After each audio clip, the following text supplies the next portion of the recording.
Hello வணக்கம். இது உங்கள் சிவி ஜோன். சொல்லணும் எப்படி இருக்கீங்க? இப்போ பார்த்தீங்கன்னா சம்பவம் இன்னுமே வந்துட்டு லைவில் வந்துட்டு அந்த ஸ்கூல் டாஸ்க்கு ஸ்டார்ட் ஆகலை. ஃபுல்லாக வந்து ரெடி பண்ணிகிட்ருக்காங்க போல இருக்குது. இங்கே எல்லோரும் வந்து அவங்கவுங்க விஷயங்களை வந்து ஷேர் பண்ணுறாங்க. நாங்கள் வந்து நடிப்பு பண்ணும்போது, நடிப்பு துறையில் இருக்கும்போது இந்த மாதிரி நடந்துச்சு, அந்த மாதிரி நடந்துச்சுன்னு.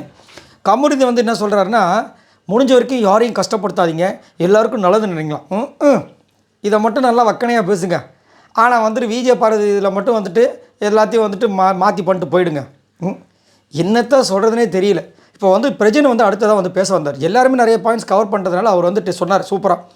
எல்லாருமே நீங்கள் அழகாக வந்து உங்களுடைய பாயிண்ட்ஸ் வந்து கவர் பண்ணிட்டீங்க, ரொம்ப அழகாக இருந்துச்சு. நான் சொல்கிறது ஒன்றே ஒன்று தான்.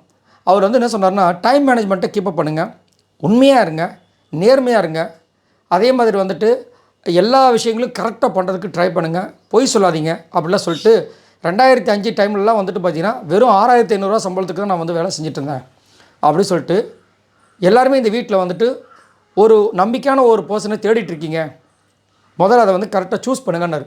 அந்த பக்கம் வினோத் கிளாப் பண்ணுறாரு. ஏன்னா காலையிலேருந்து பார்த்தீங்கன்னா விஜய் பார்வதி பேசக்கூடிய விஷயங்களும் காதில் வாங்கியிருக்காரு, கமருதீன் சொல்கிற விஷயங்களும் காதில் வாங்கியிருக்காரு. கமருதீன் இப்போ வந்து அரோரா கூட இருக்கிற விஷயங்களும் கண்ணில் பார்த்துட்டார். உடனே கிளாப் பண்ணுறாரு, கரெக்டாக சொன்னீங்க அப்படின்னு. முதல் கரெக்டான ஆளை வந்து சூஸ் பண்ணுங்கள். நீங்கள் வந்து இன்னுமே வந்து ஒழுங்கான ஒரு ஆளை சூஸ் பண்ணாமல் இருந்தால் எப்படி இருப்பீங்க? எனக்கு பார்த்தீங்கன்னா இப்போ வந்துட்டு எது நடந்தாலும் சாண்ட்ரா தான், சாண்ட்ராக்கு எதுவாக இருந்தாலும் நான் தான். நாங்கள் லவ் மேரேஜ் பண்ண ஒரு காரணத்தினால தான் இப்போ வந்து எனக்காக அவள் இவ்வளோ கஷ்டப்படுறான். நான் வந்து பட்டினி கிடக்கலாம், எனக்காக என் மனைவி என் குழந்தை என் பட்டினி கிடக்கணும்.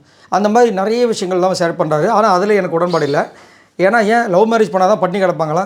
அரேஞ்ச் மேரேஜ் பண்ணாங்கன்னா வந்து ஹோட்டலில் வாங்கி நைஸாக வந்து சாப்பிடுவாங்களா என்ன? அப்படி கிடையாது, அந்த அந்யூன்யம். ஸோ நம்பிக்கையான ஒரு பர்சனுக்காக தான் அவர் சொல்கிறாரு.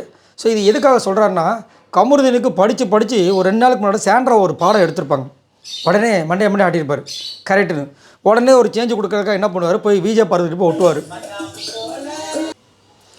அதுக்கப்புறம் பார்த்தீங்கன்னா நல்லா பேசுவார்.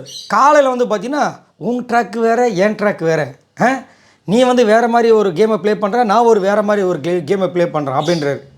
எதுதான் உண்மை?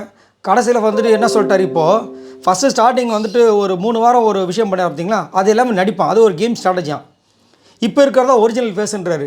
திடீர்னு வந்து செருப்பு தூக்கி காட்டுறது, சண்டை போடுறது, இவர் ரூத்தில் சிவா அப்படின்னு சொல்லிட்டு பேசுகிறது, வாயை விடுறது, கெமிக்கடை சண்டை போடுறது, இதில் எது ஒரிஜினல் கேரக்டர்னு இப்போ வரைக்கும் கமருதீனை பற்றி நம்ம எதுவுமே அனலைசைஸ் பண்ண முடியல.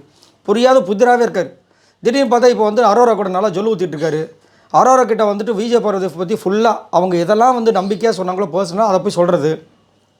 இவங்க ஆமாம் ஒரே ஒரு விஷயத்த வந்துட்டு இவர்கிட்ட சொன்னாங்க, யார் வாட்டர்மேன் சார்கிட்ட. அதுக்கு இவர் 1000 விஷயத்த சொல்லிட்டார். வெறும் அரோரா கிட்ட மட்டும் இல்லை, விக்ரம் கிட்ட சொல்கிறாரு, எல்லார்கிட்டையும் சொல்லி அசிங்கப்படுத்துறாரு.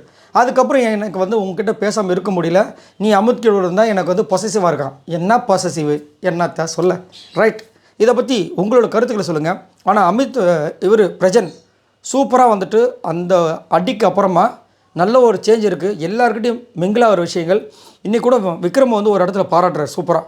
ஸ்டாண்டப் காமெடியாக வந்து இப்போ இவ்வளோ சூப்பராக வந்துட்டு இந்த பிக் பாஸ் வீட்டுக்குள்ளே பண்ணிகிட்ருக்காரு. சுபிக்ஷா எங்கேயோ இருந்தாங்க, இப்போ ஒரு சூப்பரான ஒரு விஷயத்தை பண்ணுறாங்க. ரம்யா அவங்களோட வாழ்க்கையை புரட்டி போட்ட மாதிரி ஒரு விஷயம் நடக்குது.